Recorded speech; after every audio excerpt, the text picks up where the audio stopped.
One, two. Check me out right here, yo. Yeah. Now the mic is low now. Turn the mics up low. My this shit's all the way up. Yeah. Music is loud. It's hot. Welcome to the iAMiNDiE podcast, where you will learn how to monetize, market and build your brand as an indie artist, content creator, or business in the 21st century. Now, here's your host, Rod Hub. Yo, what up, everybody? This is Rod Hub. Man, I want to thank you guys for just listening to the inaugural episode of the iAMiNDiE podcast. Let me tell you guys, this is a platform that we're going to use to educate not only independent artists, but independent content creators, as well as businesses. And I want to help you guys navigate your industries and understand how to market and brand yourself and all types of things and monetize in the 21st century. So, music is my background. However, I believe this content is going to transfer to any industry, and just whatever it is you want to do in this day and time. Guys, just understand we're in a day and age where every industry is oversaturated. And that's because of the internet. The internet is, it's a blessing and a curse. So what happens is, in this day and age, you got a bunch of lane cloggers. You got a bunch of cats out there who, probably not as good as you think they should be. However, the internet gives them platform to monetize, whether it's through YouTube, whether it's through iTunes or whatever you got going on. So this is a platform that I can use and just really take my time and just share with you guys some of the things that I've been learning and I've even been doing in my own agency, the Be That agency, which we'll talk more about as we go along in other episodes. But for this episode, guys, I just want to give you guys some background on who I am.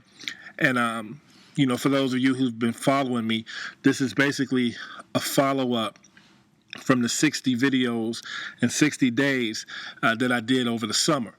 So, since 2012, I've been consciously, sharing tips concerning marketing and branding in the music business. And we'll get into, why I did that and what made me transition into that. And, I've just really believed that if you can shrink your world, you can monetize in this day and age, because again, it's not about having 1 million people or having 10 million fans or whatever it is to make a working wage. And that's what this platform is going to do. It's going to help you guys learn how to shrink your world and monetize your business. Okay. Well, who am I? For those of you who don't know me, my name is Rod Hub. I started out in music. Started out as a musician, as a drummer in Chicago. Grew up in a musical family. My mom is a gospel singer, professional gospel singer, independent gospel singer. She's been all around the world. She's worked with major acts, and she's still doing her thing. And I've watched her grind. From a kid on up to now, to how she's been a successful independent artist, selling over 10,000 units per record, to where now she has partnered with the label to kind of, help things go the way she wants to go. So here's my point. When you talk about independence, I'm not anti-major. Okay, I'm not the guy, because I've worked with major labels. So I understand the pros and cons of a major record deal, but the purpose, or major partnerships, but the purpose of this platform is to help those who may not get that opportunity, and to help you understand that just because you don't have major representation does not mean that you cannot thrive or make money, or as much money or even more money than your favorite artist, who's signed to Warner Brothers or Sony or Def Jam. Okay, so again, just a little backdrop on me. I grew up in a musical family. Started out as a musician. Drums was inside of me. And I grew up to be a serviceable drummer. I'm not one of the greats like many Chicago musicians we have out there. But however, it opened up doors for me, and it helped me build relationships, which I then transitioned into writing songs, and that's when things really started to change for me. I was able to write songs for some major artists, and at the same time, I was able to build relationships with people behind the scenes. And as a result, I got an opportunity to do some A&R work or A&R consulting and, things of that manner. I've worked with some major labels like Def Jam, Bad Boy, G Unit, Rock Nation, RCA, SRC, a lot of them, guys. I mean, and that's because and I'll tell you how that began to happen. As time went on, I developed a love for A&R. I understood that I wasn't really the guy who was going to be in front of the curtain because I was a decent drummer, but wasn't great. I like writing songs, but I also like the process of putting things together. So, and even if I look back over my life, I'm a natural when it comes to A&R and marketing. I was always surrounded around really talented people. All my friends were very talented, like great singers, great musicians.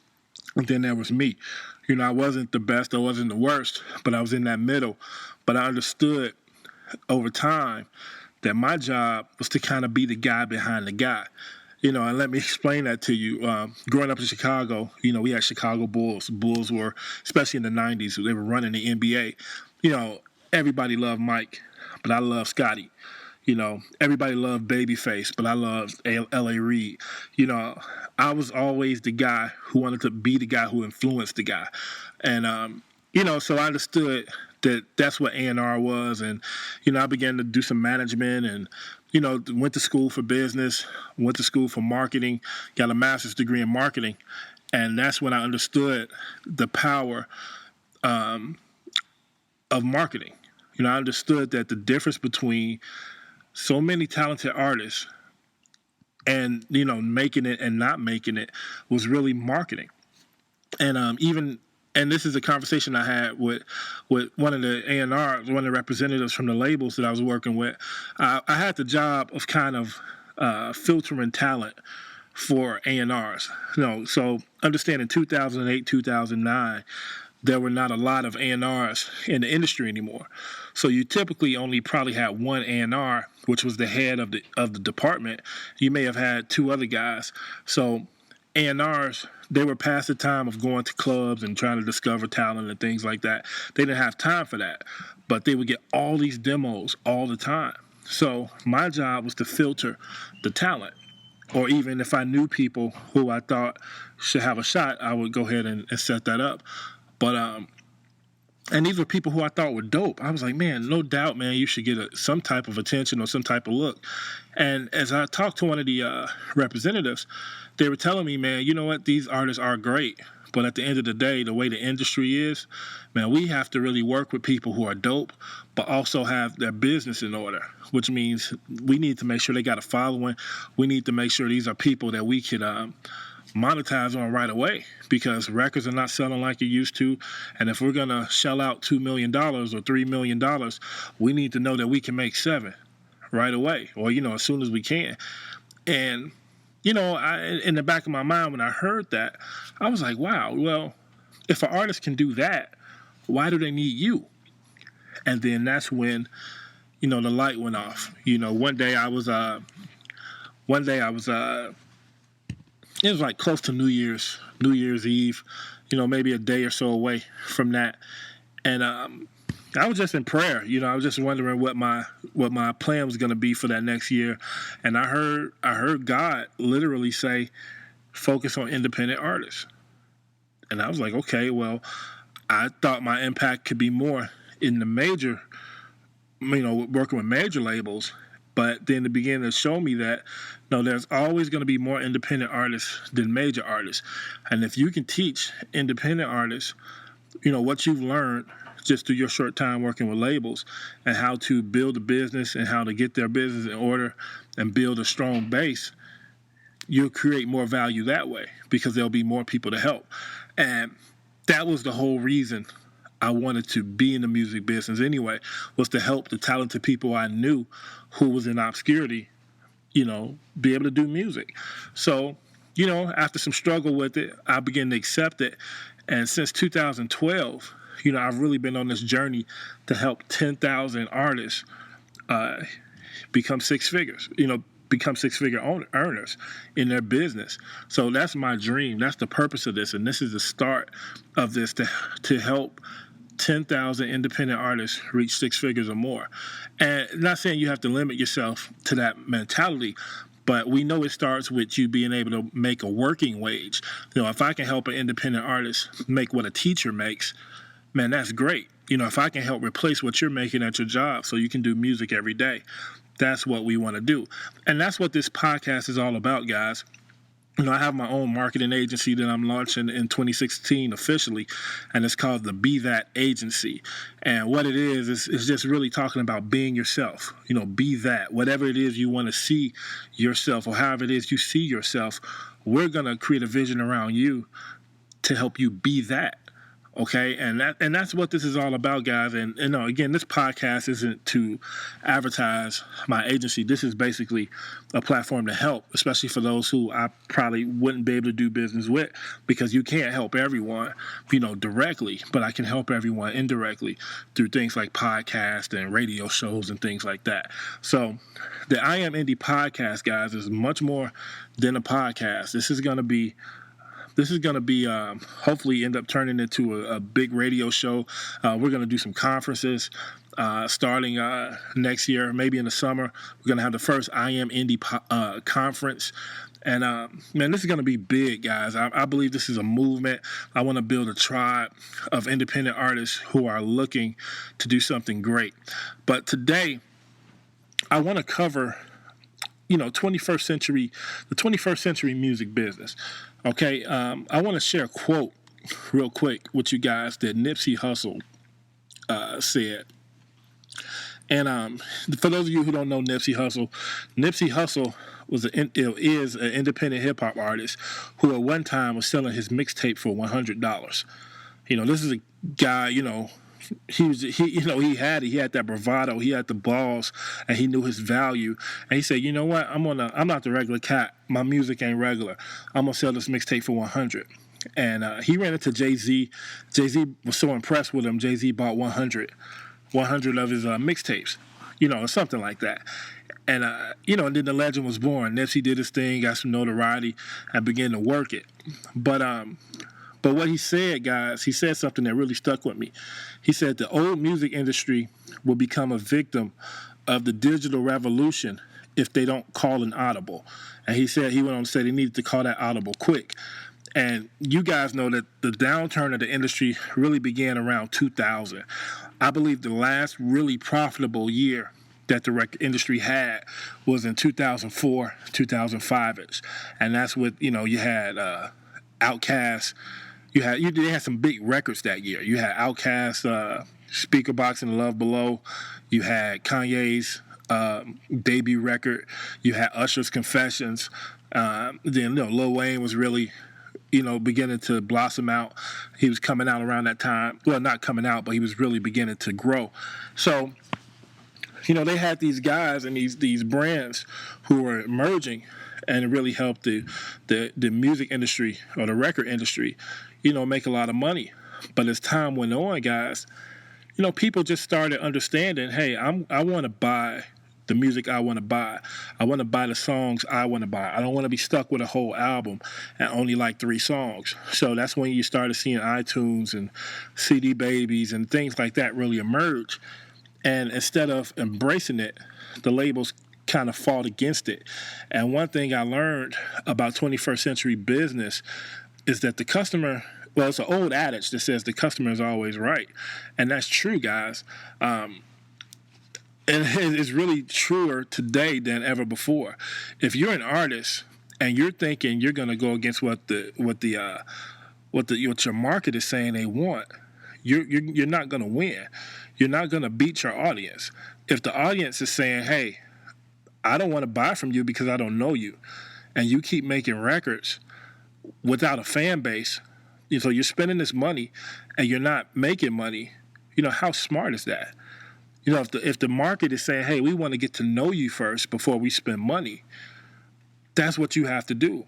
And to do music in the 21st century, guys, you have to build that relationship, which comes to my point. The number one secret to success in the 21st century is relationship. Okay? Your biggest commodity is your relationship with your audience, and you have to build that audience one person at a time. Now, you understand there are three categories to your audience, and always understand this. There's always going to be three categories. There are going to be people who like your music, then you're going to have fans, then you're going to have super fans. I'm going to say it again. You're going to have people who like your music, you're going to have fans, then you're going to have super fans. And I'll break them down to you. The guy who likes your music is typically the guy like, man, I rock with that. That's dope. I like that. But he's probably not coming out of his pocket. He's probably not coming to a show. Maybe. He's probably not. He's definitely not going to spend money, or definitely a lot of money, with you. Now, you have a fan who may buy your record, and, they see you somewhere, they got some time. Man, they're going to come out. They're going to probably spend $35, $50 with you, throughout that year. But you have super fans who will not only buy everything that you sell, but they will become an ambassador for you. They will tell everybody they know about your music. Now, in most cases, super fans are not just born by them hearing your music and bam, they're a super fan. No, there's a cultivating process that you have to take. You have to identify, and it really starts at the fan process, or it really starts with the guy who likes your music. So once you discover a person likes your music, now you should begin to engage that person with some free stuff. Just giving it, and it's not always free, guys. And what I mean is, just because you're not getting $1 for it doesn't mean it's free. Because understand, in this day and age, you cannot afford to do anything for free. So, for instance, if you come across the guy who's not ready to spend money yet, but he likes your music, he'll more than likely give you his name. He'll give you his email address. He'll give you his Twitter handle, his Instagram handle, or whatever. And then you know what? Don't be afraid to ask for the phone number, guys. That's the new thing you got to do. Ask for the phone number. Ask for the birthday. Because what it does, this is what's called permissive marketing. Okay, you have permissive marketing, which a person says, hey, I'm giving you permission to contact me. And, unfortunately, a lot of marketers have messed up email marketing, because there's a lot of spam out there. Then there's a lot of stuff that comes to your inbox that you just don't read because they're trying to sell you something. So email marketing is not what it used to be. And we'll discuss that as time goes on other topics. But the commodity, guys, is owning your data. You have to own your data, and this is how you build your fans. And let me give you an example. Say you're selling your record on iTunes or whatever. Okay, I'll go buy your record on iTunes, but you'll never know I bought it unless I know you. Because guess what? You cannot contact iTunes and ask for a list of people who bought your record. Correct me if I'm wrong. Because guess what? Whose data that is? That's iTunes data. That's Amazon's data. What I'm telling you, what you need to do is take the same approach that these big companies take and apply it to your business. You have to take the guy who likes your music and turn him into a super fan. And what that's done by, acknowledging them, providing them with content, which is as much content as you can, acknowledging birthdays, communicating with them, and then as time goes on and a trust is built, then that guy will become a fan or maybe even a super fan. I read a statistic saying that a super fan will spend at least $100 to $150 a year on an artist that they like. Here's another stat from Nielsen. This blew my mind when I read this. It says your average independent content creator leaves $2.6 billion on the table. Content creators as a whole leave $2.6 billion dollars on the table every year because they lead people to places where they can only pay 99 cents or $9.99. Guys, this is absolutely ludicrous. You're leaving billions with a B of dollars on the table.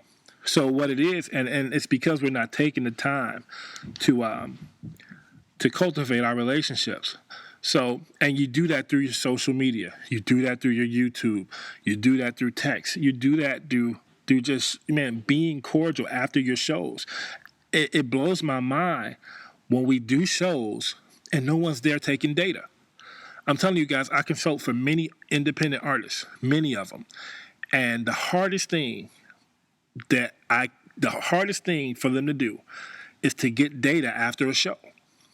But the crazy thing is, it's the best time to do it because you're fresh off the stage, and this is your time to work the room and engage and get names, get email addresses, get birthdays, get yada, yada, yada, all that type of stuff. And guys, it's really important to do, but it's the hardest thing for you to do. But understand this. If a person really likes your music and they're a potential fan, they would do whatever you ask them to do if you would just ask. But independent artists and creators, and again, guys, you can translate this to your business. I don't care if you're an insurance agent, when it comes to getting a referral. That's the number one rule of sales. I was in sales, and I am in sales. The number one key to business and the lifeblood of any business is referrals. So what do you do before you make your first sale? Do you know 5 to 10 people who could benefit from what I just did for you? It's the same thing we're doing in the club after you perform. So, guys, there's a business aspect to the music. That's why it's called music business. To be honest with you, it's really 10% music, and the rest is business. It's really what you do off the stage that really dictates what type of brand you're going to have. And, and in the coming weeks, we'll talk about branding. We'll talk about marketing. We'll talk about what you do. But understand the foundation in marketing is names, email, phone numbers. Now, marketing is what you do with that data, but the foundation of it is getting the data first. Guys, you have to focus on owning your data. When you own the data, you can now build an infrastructure to create wealth for your business and for your family. So, again, I want you guys to really listen to these podcasts that I'm going to be doing because we're going to be talking about that. Next week, I'm going to talk about We're going to talk about building your business from the ground up, and you're in the music business. You're an artist, so you have to look at this as a business. Beyonce is a brand. Jay-Z is a brand. Like Jay-Z had the best quote in hip hop. I'm not a businessman. I'm a business man. And and that's how we have to look at it, man. You are a business, and you have to set it up from the beginning. Get your LLC, get your tax ID, get all that stuff in order. And we're going to talk about how to build your brand from the ground up next week. But I want to just thank you guys for tuning in to this first episode, which is kind of brief, and it's kind of more of an introductory episode to kind of get you ready for what we're going to be experiencing on a weekly basis. So again, today, listen to this again, invite your friends. Please subscribe to this podcast, guys. This is for you. I had you in mind with this because I want to teach the world the importance of building personal brands. Okay, whether you know it or not, you're a brand. I don't care if you're a school teacher, you're a brand. And if you're going to thrive in the music industry today, you have to understand that you have to become a brand that people want to be a part of. Look at Adele. Adele has gone, triple platinum at this time? Over 3 million records in a day and age where nobody's buying CDs. But you know why? People like her. People buy into her brand. J. Cole, when he dropped his last record, he did 361,000 units the first week. And guess why? Because they like J. Cole. People will buy your music because they like you. But guess what, guys? Because you're an independent artist and you don't have that machine, you have to do the work. You have to be like a politician. You need to study Barack Obama. Study how Barack Obama got elected in 2008. He did it one person at a time, one community at a time. He shook hands and kissed babies. That's what you guys got to do. And I'm telling you, I'm so excited because we're going to talk about ways to start to build that fan base. And I'm going to start that in the next episode as we talk about how to build your business from the ground up. We're going to also discuss on how to build that fan base one person at a time. And you have masters out there who's done it, like Taylor Swift, who's still doing things that's unbelievable. That's why she can take her music off of Spotify and all these free sites and say, you know what? If people are going to listen to my music, they're going to have to pay for it. But guess what? She put the time in to cultivate those relationships to where people cannot live without her music. And guys, it doesn't take millions. It takes 1,000, it takes 2,000, 3,000, 4,000 key, strong fans. They will help you guys get to where you want to be and help you realize your financial dreams. So I'm excited about this. Please, guys, share this podcast with all your friends who are in music, who are producers, who are content creators, who are managers. Like, I don't care. If you're in the music business, if you're in any industry, please listen to this podcast, guys, and I promise my pledge to you is to always give you valuable information. I would like to eventually do business with you guys, but at the end of the day, let's build a trust with one another through these podcasts. So you can learn a lot through these podcasts, but, and then if you decide you want to work with me, let's talk about that, and that'll be great. But you can always go on my website at iAMRodHub.com. Again, my website is iAMRodHub.com. That's iAM Rod, ROD, Hub, HUBB.com.